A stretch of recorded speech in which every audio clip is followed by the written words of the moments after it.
j'ai suivi un reportage d'un serviteur de Dieu. Il donnait le témoignage. C'est-à-dire, dans le reportage, là, lui, son propre pays, il habite sur l'une des îles, la Bahamas et consorts, là. Et son propre pays, les amis, il y avait un endroit du pays, là. Dis à quelqu'un, dépotoir. Qui a des coins comme ça dans son quartier? Ou un peu les grandes communes, là. Il y a toujours, dans certains quartiers, il y a des coins comme ça. Où tout le monde va sur le terrain là, pour faire quoi? Pour verser quoi? La poubelle, les ordures. Il y a des quartiers même, le terrain en question a reçu un nom que je ne vais pas dire. Qui voit de quel nom je parle? Ça commence par C. Et puis après, ça finit par sport. Est-ce que quelqu'un comprend la révélation? Mais lui, il avait un CC Sport comme ça dans son pays. Le reportage là décrit le lieu aujourd'hui. Ça a été racheté pour rien du tout. Puisque c'était CC Sport. Les gens allaient déposer tout là-bas. Donc, il a racheté ça. Un homme d'affaires. Pour rien du tout. Dans la main des villageois. Et vous savez ce qu'il a fait? Lui-même, il était un multimillionnaire. Il allait déposer là-bas. Leur eau est jolie. Leur plage est propre. Et tout. Maintenant, le coin là seul était sale, non? Personne ne s'intéressait à ça. Il a fait quoi? Il a payé ça moins cher, puisque c'était CC Sport. Et puis, il a fait quoi? Qui devine? Il a arrangé. Oh, qui comprend la révélation? Une onction en train d'arriver sur toi. Tu vas arranger quelque chose qui a vieilli dans ton placard. Ça va avoir la valeur de l'esprit. Le coin là, il a déposé les hôtels les plus luxueux de toutes les îles en question. Et vous savez quoi? Ce sont ses amis milliardaires qui, quand ils veulent prendre les vacances et puis ils ne veulent pas être emmerdés, parce que tu vas arriver à Madrid, à Barcelone, tu vas arriver, comment on appelle ça? Je ne sais pas où. Hein? Bon, Paris même, c'est comme Baka pour toi, c'est rien. Tu arrives dans les coins là, et puis, tu vois, tu n'es pas à l'aise. Dès que tu sors, on te voit, on sait que telle personne est là.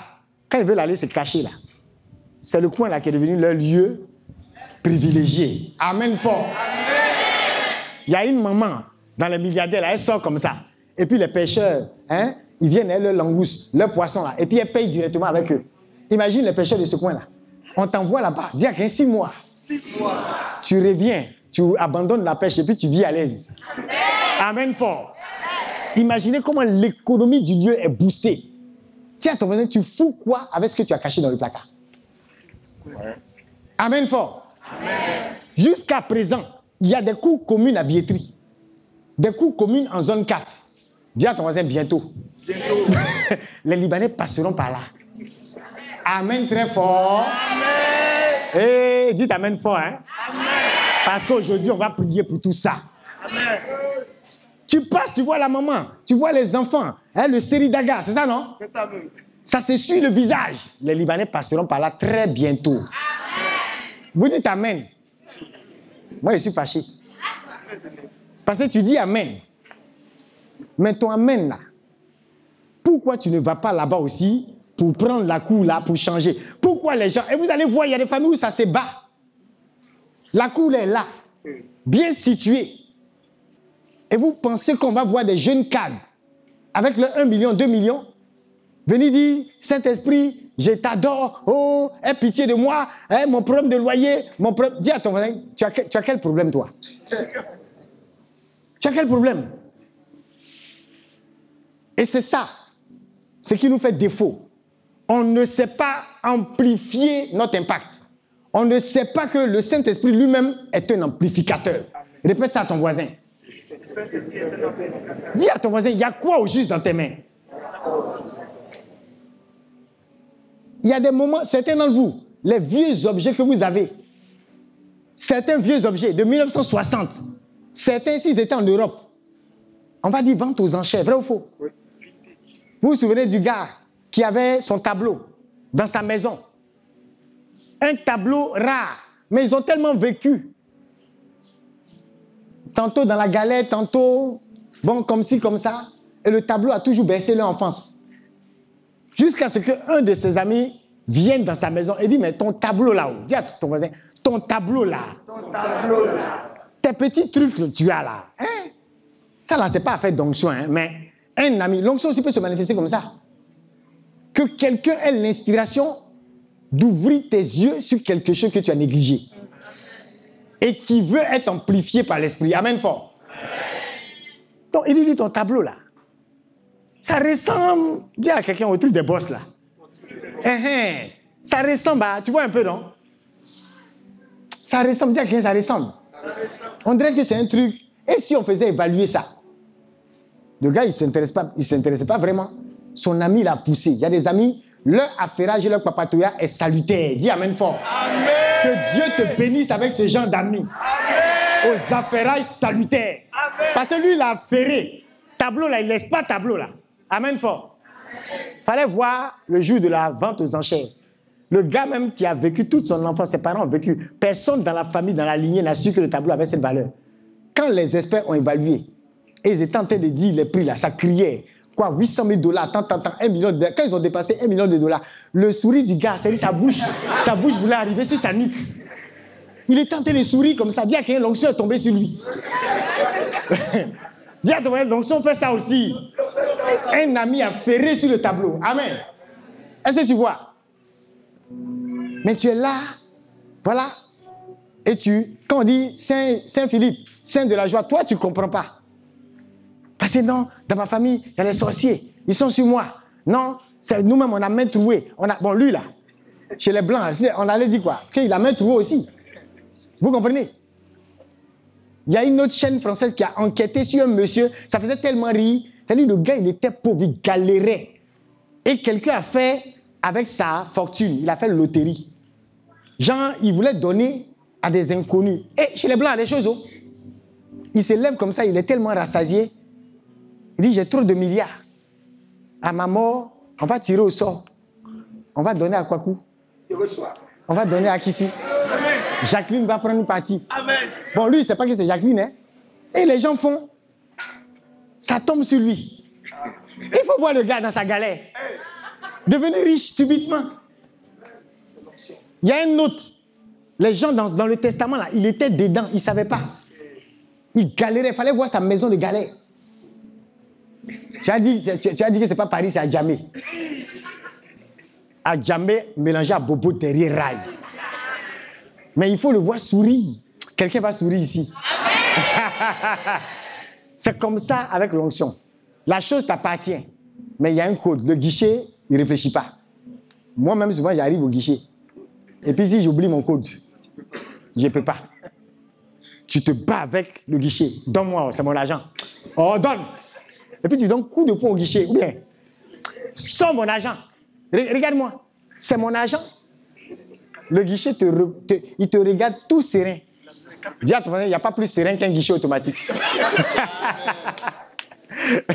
Même si c'est toi, homme de Dieu, que tu t'es trompé sur le code, il est serein. Il te regarde, ça ne sort pas. Amen fort. Amen. Si ça sort, c'est que c'est pour toi. Et si ce n'est pas pour toi, c'est qu'on a volé pour toi. Il ne connaît que le code, il ne réfléchit pas. C'est pourquoi il y a des voleurs, il y a des malhonnêtes. Mais ils ont une foi bizarre. Et ils obtiennent parfois plus que les chrétiens. Dis à quelqu'un, cette honte-là, je ne veux plus la porter après cette Pentecôte. Est-ce que tu me comprends? Il y a des jeunes filles. Non. Mais nous, on est dans l'église ici. Personne ne nous voit. La petite est arrivée en 3 mois, 2 temps, 3 mouvements. Oh Dieu, qu'ai-je fait pour mériter un tel sort? Mais on dit ta camarade se marie. Où est toi ton sort dedans? L'autre se marie. Tu dis moi, qu'ai-je fait pour mériter un tel sort? Est-ce qu'il s'agit de toi? Et moi, les choses comme ça. Et on est aigri. Tu vas fouiller là. C'est comme l'homme de Dieu qui, quand il a pris la Bible, au début de sa conversion, 3 mois de conversion, il a commencé à ressusciter les morts. Commencer à lever les paralytiques au quartier. Ressusciter les morts. Parce qu'il allait demander explication à son pasteur. Les pasteurs prêchent beaucoup. Et il a expliqué au pasteur, est-ce que ce que tu es en train de dire là, c'est vrai? C'est-à-dire, donc, ce que Jésus a fait là. Donc, les chrétiens aussi, par l'esprit, peuvent le faire. Le pasteur a dit oui, mais le temps, le type va entendre mais là. Il a déjà ressuscité un mort. C'est-à-dire, il est dans la ville. Il dit, est-ce qu'il y a un mort ici? Est-ce qu'il y a un mort? Hey! Le pasteur même voulait expliquer. Tu vas voir que le maire, là, peut-être le pasteur voulait expliquer que selon la théologie, la doctrine, il y a une sagesse. Le zèle, homme de Dieu, doit être éclairé. Les chrétiens, ils aiment trop les miracles. Donc, il faut les canaliser. Il a dit, il n'a pas eu le temps d'entendre tout ça là. Que déjà, il y a un mot qui était déjà dérangé. Le mot a été dérangé. Amen fort. Amen. Ça va vous arriver, hein? Amen. C'est pourquoi souvent, il y a des choses là, le Seigneur ne permet pas même que vous entendez.